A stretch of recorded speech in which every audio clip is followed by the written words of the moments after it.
बहनों भाइयों, हरियाणा राज्य का जहां तक प्रश्न है, भारत ही नहीं,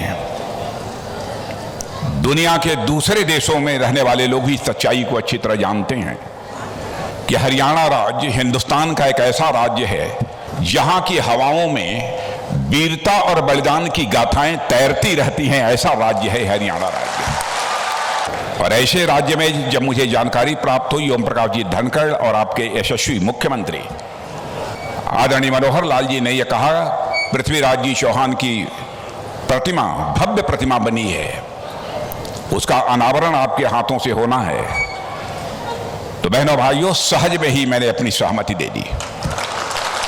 जो मैंने भव्य प्रतिमा अपनी आंखों के सामने देखी है, महाराणा प्रताप की भव्य प्रतिमा तो देखी थी, लेकिन पृथ्वीराज चौहान की ऐसी भव्य प्रतिमा पहली बार मैंने अपने आंखों से देखी है।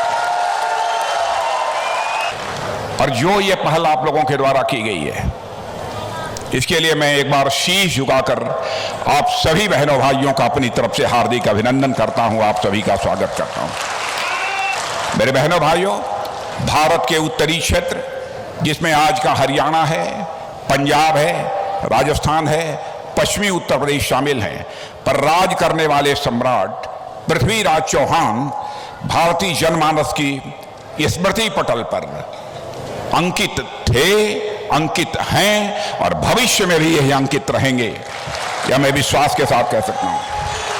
अंग्रेज इतिहासकार जेम्स टॉड ने सम्राट पृथ्वीराज चौहान को अंतिम हिंदू राजा कहा था, जबकि सच्चाई है कि हम सभी जानते हैं कि यह बात ऐतिहासिक रूप से सही नहीं है। सच्चाई यह है कि उनके बाद भी भारत के अनेक हिस्सों में हिंदू शासकों का शासन रहा है, और जिसमें सबसे उल्लेखनीय है छत्रपति शिवाजी जी महाराज का मराठा शासन भी रहा है। यदि हम दिल्ली की बात करें तो दिल्ली पर भी अंतिम हिंदू शासक हेमू थे, जिन्होंने स्वयं ही विक्रमादित्य की उपाधि धारण किया था, और हेमू विक्रमादित्य ने ही 1556 में लड़ी गई इसी पानीपत, हरियाणा की पानीपत की दूसरी लड़ाई में मुगल शासक अकबर का मुकाबला किया था। पूरी लड़ाई में हेमू का पलड़ा भारी रहा, मगर अचानक तीर लग जाने के कारण वह जमीन पर गिर पड़े थे। परिणाम स्वरूप हेमू विक्रमादित्य को हार का सामना करना पड़ा था। इसके बावजूद भी इतिहासकार टॉड ने, अंग्रेज थे, इतिहासकार टॉड ने यह कहा है कि सम्राट पृथ्वीराज एक हिंदू शासक थे। तो इसके पीछे कारण क्या था, मैं समझता हूं इसको समझने की जरूरत है। मेरे बहनों भाइयों, मेरा यह मानना है कि सम्राट पृथ्वीराज भारत की उस सांस्कृतिक चेतना और परंपरा के अंतिम शासक थे जो इस देश की मिट्टी में पैदा हुई और यहीं पर पली और यहीं पर बढ़ी। और इस देश पर आक्रमणकारियों के आने का सिलसिला ईसा के जन्म के 326 वर्ष पहले ही यह प्रारंभ हुआ, मगर सम्राट पृथ्वीराज के शासनकाल तक इस देश पर कोई बाहरी ताकत आकर अपनी सत्ता स्थापित नहीं कर पाई थी। यह करिश्माई शौर्य और पराक्रम का परिचय भी किसी ने दिया था तो पृथ्वीराज चौहान और उसके पहले के शासकों ने दिया था।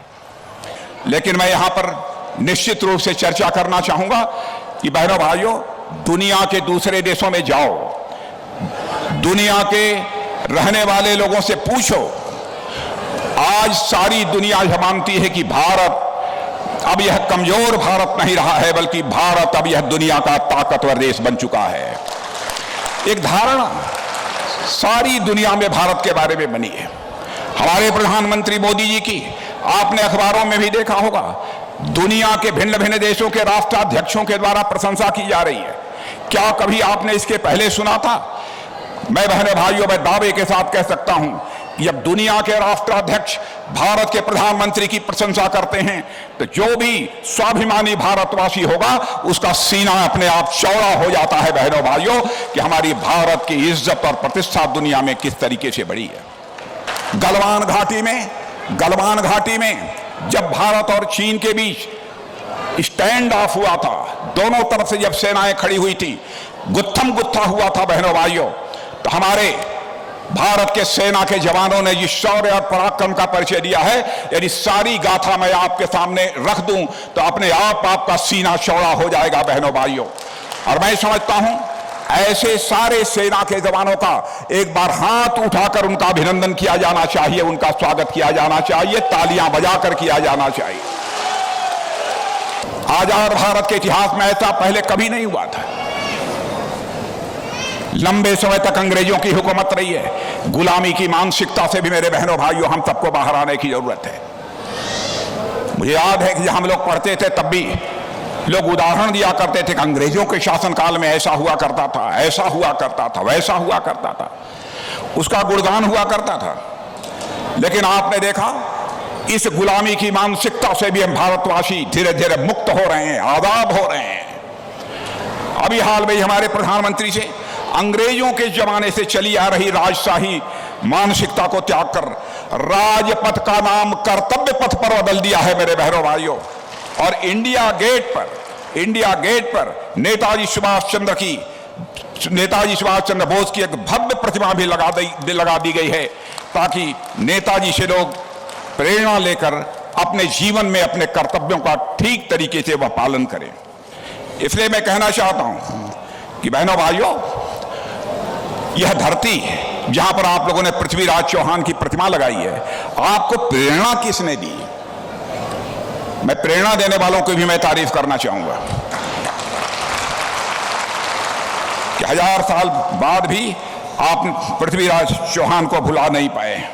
अब इतना ही नहीं बहनों भाइयों, हम किसी भी सूरत में जो भी गुलामी की मानसिकता रही है, तो गुलामी के जो भी प्रतीक हैं, सारे हम प्रतीकों को समाप्त करेंगे। यह हमारी सरकार का संकल्प है। यह सैनिकों की भूमि है, वीरों की भूमि है, बलिदानियों की भूमि है। इस भूमि को मैं नमन करता हूं और मैं फिर से एक बार भूरि प्रशंसा करना चाहता हूं कि आप लोगों ने पृथ्वीराज चौहान की प्रतिमा लगाकर एक श्रेष्ठ काम किया है, उत्तम काम किया है। इसलिए फिर से एक बार शीश झुकाकर मैं आप लोगों का अभिनंदन करता हूं।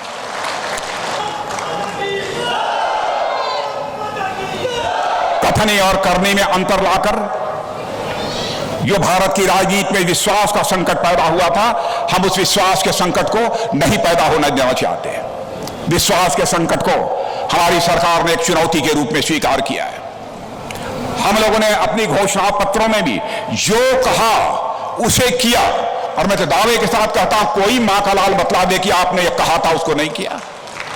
तो आज भी जो मैं कह रहा हूं, नाप तोल कर मैं बोल रहा हूं, मैं जाकर देखूंगा और इतनी सी भी कोई गुंजाइश, कोई रास्ता यदि निकलेगा तो उस रास्ते से मैं निकलकर इसको करने की कोशिश करूंगा। हाँ,